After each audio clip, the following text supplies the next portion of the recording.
وَلَوْ نَزَّلْنَا عَلَيْكَ كِتَابًا فِي قِرْطَاسٍ فَلَمَسُوهُ بِأَيْدِيهِمْ لَقَالَ الَّذِينَ كَفَرُوا إِنْ هَذَا إِلَّا سِحْرٌ مُبِينٌ وَقَالُوا لَوْلَا أُنْزِلَ عَلَيْهِ مَلَكٌ وَلَوْ أَنزَلْنَا مَلَكًا لَقُضِيَ الْأَمْرُ ثُمَّ لَا يُنظَرُونَ وَلَوْ جَعَلْنَاهُ مَلَكًا لَجَعَلْنَاهُ رَجُلًا وَلَلَبَسْنَا عَلَيْهِمْ مَا يَلْبِسُونَ وَلَقَدِ اسْتُهْزِئَ بِرُسُلٍ مِّن قَبْلِكَ فَحَاقَ بِالَّذِينَ سَخِرُوا مِنْهُم مَّا كَانُوا بِهِ يَسْتَهْزِئُونَ قُلْ سِيرُوا فِي الْأَرْضِ ثُمَّ انظُرُوا كَيْفَ كَانَ عَاقِبَةُ الْمُكَذِّبِينَ صدق اللہ العظیم. یہ سورۃ الانعام ہے. اس سورت میں ایک جگہ ان جانوروں کا تذکرہ آیا ہے، ان چوپاؤں کا کہ جن کے تعلق سے دور جاہلیت سے مشرکین میں اور اہل مکہ میں، یا یوں کہیے کہ قریش میں کچھ غلط نظریات چلے آ رہے تھے، ان کی تردید کی گئی. تو اس مناسبت سے اس سورت کا نام ہی سورۃ الانعام ہو گیا. انعام چوپاؤں کو کہتے ہیں. یہ سورت مکی ہے. قبل ہجرت اس کا نزول ہوا، اور یوں سمجھیے کہ اب تک جتنی صورتیں آپ کے سامنے آ چکی ہیں سورہ فاتحہ سے یہاں تک، تو ان میں یہ پہلی سورت آئی ہے جو مکی جس کو کہا جاتا ہے، یعنی قبل ہجرت اس کا نزول ہوا. سورہ فاتحہ تو ایک اختلافی سورت ہے، بعض اس کو مکی کہتے ہیں، بعض مدنی، لیکن سورہ بقرہ، آل عمران اور اسی طرح سے سورہ مائدہ یہ سب کے سب مدنی صورتیں ہیں. یہ سورۃ الانعام موجودہ ترتیب کے اعتبار سے قرآن پاک کی یہ پہلی سورت ہے کہ جن میں 2-4 آیتوں کو چھوڑ کر بقیہ پوری سورت پر اتفاق ہے کہ یہ مکی سورت ہے. اور وہ 2-3 آیتوں کے بارے میں بعض کا خیال ہے، ورنہ بعض روایتوں سے تو معلوم ہوتا ہے کہ یہ پوری سورت جو ہے مکی ہے. اور نہ صرف یہ کہ یہ مکی ہے بلکہ یہ کہ بیک وقت پوری سورت نازل ہوئی ہے. اور ایک حضرت معاذ ابن جبل رضی اللہ عنہ کی ایک بہن ہے، وہ روایت کرتی ہیں جبکہ وہ اس وقت تک مسلمان نہیں ہوئی تھی، بعد میں مسلمان ہوئی ہیں. وہ روایت کرتی ہیں کہ یہ سورت جب نازل ہوئی تو میں مکے میں گئی تھی اور نبی کریم صلی اللہ علیہ وسلم کے سواری کی نکیل میں پکڑ کر جا رہی تھی. رات کا وقت تھا اور اسی وقت یہ سورت نازل ہوئی. تو اس نزول وحی کا بوجھ اتنا تھا کہ اونٹنی سے جو ہے وہ چلنا بھاری ہو رہا تھا. یہ معلوم ہو جاتا تھا کہ بھائی اس کی کمر شاید اب ٹوٹی، یہ عالم تھا. تو پوری صورت آپ کو اسی رات میں بیک دم اس کا نزول ہوا اور صبح ہونے پر آپ نے پوری صورت لکھوا دی. تو بہرحال اس طرح کی یہ خصوصیت بھی اس صورت کی ہے، ورنہ اتنی بڑی صورت بیک دم نازل ہو اور کوئی صورت نہیں ہے. جہاں تک اس صورت کا مضامین کا تعلق ہے، اس صورت میں پہلے یہ بات سمجھ لی جائے کہ یہ صورت نازل ہوئی ہے کس زمانے میں. تو یہ تو متعین ہے کہ مکی ہے، دور ہجرت سے پہلے. لیکن اندازہ یہ ہوتا ہے مضامین کو دیکھنے سے کہ مکہ مکرمہ میں بھی یہ شاید آخر زمانہ ہے. سن 10 یا 11 نبوی معلوم ہوتا ہے. مضامین سے اندازہ یہ ہوتا ہے کہ یہ 10-11 نبوی کی بات ہے کہ جس وقت صورتحال یہ ہو گئی تھی کہ جتنے مسلمان مسلمان ہو چکے تھے، جو لوگ اسلام کے دائرے میں داخل ہو چکے تھے، تو ان کے لیے ہر طرف تنگیاں ہی تنگیاں، تکلیفیں ہی تکلیفیں، چار طرف سے۔ بعض ان میں سے خود نبی کریم صلی اللہ علیہ وسلم کے بعض اعزاء اور رشتہ دار اور اہل خاندان ان تکلیفوں سے پریشان ہو کر کے اور آپ کی اجازت سے حبشہ ہجرت کر چکے تھے، وہ وہاں پہنچے ہوئے تھے، 70 کے قریب تعداد تھی ان کی، اور جو کچھ باقی رہ گئے تھے وہ کوئی قسم تکلیف کی ایسی نہیں چھوڑی تھی قریش نے جو ان کے لیے نہ استعمال کر لیے۔ خود نبی کریم صلی اللہ علیہ وسلم کے لیے اب یوں سمجھیے کہ یہ سوچا جانے لگا تھا کہ بھئی اب سوائے اس کے کہ یا تو ان کو دیش سے نکالا دیا جائے یا ان کو شہید کیا جائے، یہ باتیں منہ پر آنے لگی تھیں۔ ابھی تک سیریسلی اس پر سوچ بچار نہیں ہوا تھا، لیکن منہ پر آنے لگی تھی۔ تو یہ حالات پیدا ہوئے ہیں کب؟ یہ سن 10 نبوی کے بعد سے پیدا ہوئے ہیں۔ 13 سال تو آپ اعلان نبوت کے بعد مکے میں رہے ہی ہیں، تو اس کے بعد جب 13واں سال تھا نبوت کا تو آپ کو ہجرت کا حکم مل گیا، آپ نے ہجرت فرمائی۔ تو اندازہ یہ ہوتا کہ یہ حالات ہیں کہ آپ کی دعوت جو ہے اس کا انداز تو کھل کر سامنے آ چکا لوگوں کے، کیا آپ کہنا چاہتے ہیں، کس چیز کی آپ دعوت دے رہے ہیں، کیا اس کے دلائل ہیں، یہ سب کچھ لوگوں کے سامنے آ چکا ہے، لیکن اس کے باوجود مرغ کی ایک ٹانگ لیے وہ کھڑے ہیں اور ماننے کو تیار نہیں اور ستا رہے ہیں، تکلیفیں پہنچا رہے ہیں۔ تو یہ ہے وہ دور اس سورت کے نزول کا۔ مضامین اس کے ظاہر ہے کہ مکہ مکرمہ میں نازل ہونے والی جتنی صورتیں ہیں ان میں یہ بات تو مشترک طور پر پائی جاتی ہے کہ ان میں احکام نہیں ہے، مسائل نہیں ہے، بلکہ ان میں زیادہ بات جو ہے وہ عقیدے سے متعلق دلائل کی ہے، تاکہ عقائد درست ہوں، کیونکہ مخاطب وہاں کون ہے؟ اکثریت ان لوگوں کی جو مسلمان نہیں، اور ان لوگوں کی جو اسلام کے مد مقابل آ کر کھڑے ہوئے ہیں۔ تو اس لیے ان کو تو دلائل سے سمجھانا ہے کہ جو جس بات کا تم انکار کر رہے ہو، جس بات کے مقابلے میں تم کھڑے ہوئے ہو، وہ بات جو ہے اس کے پیچھے دلائل ہے اور تمہارا طریقہ غلط ہے۔ وہاں احکام اور مسائل کی نہ تو ان کو ضرورت، اور مسلمانوں کو ان تکلیفوں سے فرصت ہی کہاں کہ ان کو احکام اور مسائل دیے جائیں، کہیں اطمینان اور چین کی زندگی ان کو نصیب ہو تب تو ان کو احکام دیے جائیں گے، ان کو کوئی باعلاج دیا جائے گا، ان کو کوئی دستور اور نظام زندگی دیا جائے گا۔ یہاں مجبوری کی زندگی تو گزر رہی، صبح گزر جائے تو شام کا پتہ نہیں، اور شام گزر جائے تو صبح کی ہوش نہیں، ایسے دور میں ان کو احکام اور مسائل کہاں سے دیے جا سکتے ہیں؟ اس لیے مکی دور کے اندر جو صورتیں نازل ہوئی ہیں ان میں احکام کم ہیں اور عقیدے سے متعلق دلائل زیادہ ہیں۔ انہی میں چنانچہ اس صورت کے جو مضامین ہیں وہ بھی یہی ہیں کہ عقیدہ توحید کو بیان کیا گیا، اور اسی کے ساتھ آخرت کا فکر بھی پیدا کرنے کی کوشش کی گئی، اس کے دلائل بھی دیے گئے ہیں تاکہ یہ آخرت کی فکر پیدا ہو تو پھر عمل کا جذبہ بھی پیدا ہو، عقیدے کو بھی درست کرنے کا احساس ہو، اور اسی کے ساتھ دور جاہلیت میں جو ان میں توہمات تھے ان کو بھی بیان کیا گیا، اس کی بھی تردید کی گئی ہے۔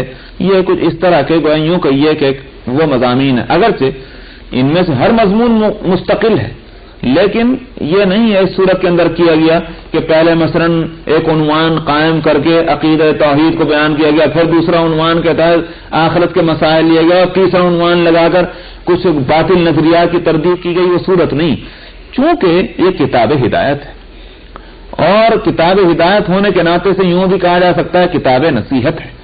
تو نصیحت کا پیرایہ جو ہے وہ تحقیقی مضامین سے مختلف ہوتا ہے۔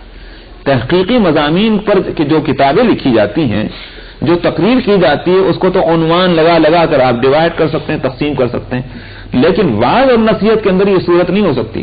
وعظ میں بعض دفعہ ایک ایک مضمون کو ریپیٹ کرنا پڑتا ہے، اور ہاں تعبیرات مختلف ہوں گی، انداز بیان مختلف ہوگا، تاکہ کسی طرح سے سننے والے اور پڑھنے والے کے دل میں وہ بات اتر جائے۔ تو بار بار ایک بات کو کہا جاتا ہے، ہاں انداز ان کا، تعبیریں اس کی مختلف ہوں گی۔ تو اسی لیے عقیدہ توحید کے دلائل، آخرت کے یقینی ہونے کے دلائل وہ آئیں گے، ریپیٹ ہوں گے، مختلف، مگر تعبیریں اس کی مختلف ہوں گی، انداز اس کے مختلف ہوں گے۔ اور اسی وجہ سے یہاں چونکہ عقیدہ توحید بڑا اہم ہے تو اس صورت کی ابتدائی دراصل ان دلائل سے کی جا رہی ہے، اور یہی ربط ہے، یہی جوڑ ہے اس صورت کا پچھلی صورت سے۔ پچھلی صورت کو ختم کیا جا رہا ہے اللہ سبحانہ و تعالی کی ذات کے تذکرے سے اور صفات کے تذکرے سے. اللہ ایک ہے، وہی معبود ہے. یہی آخر میں آیا وَلِلَّهِ مُلْكُ السَّمَاوَاتِ وَالْأَرْضِ وَمَا فِيهِنَّ وَهُوَ عَلَى كُلِّ شَيْءٍ قَدِيرٌ. اس پر وہ سورت ختم ہوئی ہے. تو لہذا اس سورت کی ابتدائی چونکہ اللہ سبحانہ و تعالیٰ کی ذات اور صفات سے، تو یہی جوڑ ہے اور ربط ہے اس سورت کا اس سورت سے. اس لیے اس سورت کے بعد سورہ مائدہ کے بعد سورہ انعام کو لایا گیا. فرمایا کہ الحمدللہ الذی خلق السماوات والارض وجعل الظلمات والنور. تمام تعریفیں اس اللہ کے لیے. الف لام یہ کہلاتا ہے جنس کا، ایک الف لام کہلاتا ہے تعریف کا، یعنی جس کو پرٹیکولر کرنے کے واسطے کسی لفظ کو الف لام لاتے ہیں، جیسے انگلش میں دی لاتے ہیں، تو وہ الف لام تعریف کا کہلاتا ہے. اور ایک عربی میں الف لام جنس کا کہلاتا ہے کہ اس لفظ کے معنی کے جتنے اجزاء ہو سکتے ہیں وہ سب کو شامل ہے. تو تعریف کی جتنی قسمیں ہو سکتی ہیں وہ سب اللہ سبحانہ و تعالیٰ کے لیے ہیں. تو چاہے ہم تعریف کریں کہ نہ کریں، مطلب یہ ہے نحمد اللہ نہیں کہا گیا، احمد اللہ نہیں کہا گیا، یا احمد اللہ نہیں کہا گیا امر کے صیغے سے کہ تعریف کرو اس اللہ کی، حمد بیان کرو اس اللہ کی، یا ہم بیان کرتے ہیں اللہ کی، یا میں حمد بیان کرتا ہوں اللہ کی. نہیں، الحمدللہ گویا کہ خبر دینا ہے. اس کا مطلب یہ تم تعریف کرو کہ نہ کرو، کوئی تعریف کرے کہ نہ کرے.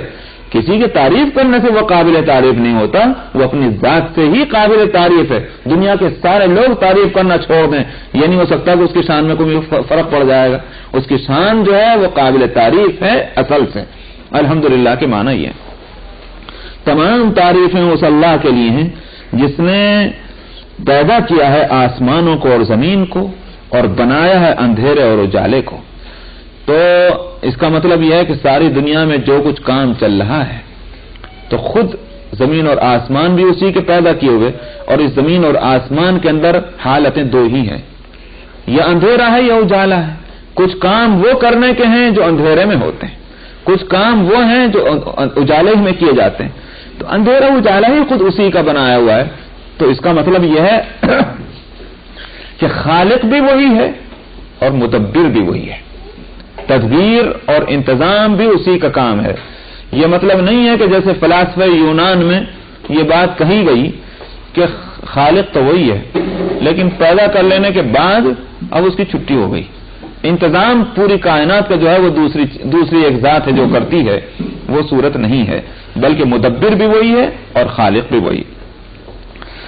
جعل الظلمات والنور، ظلمات کو پہلے لایا گیا اور النور کو پہلے لایا گیا، اس واسطے کہ یوں کہیے کہ اندھیری کرنے کے واسطے تو کسی انتظام کی ضرورت نہیں، اجالا کرنے کے لیے انتظام چاہیے. اگر یہ سورج اس وقت نہ ہو اندھیرا، رات کو آپ روشنی بند کر دیں روشنی نہ ہو اندھیرا، تو اندھیرا کرنا جو ہے اس کے لیے اس کو انتظام کی ضرورت نہیں، وہ تو اس عالم کے مزاج میں ہے. اجالا کرنا پڑتا ہے، اس کے لیے انتظام کرنا پڑتا ہے.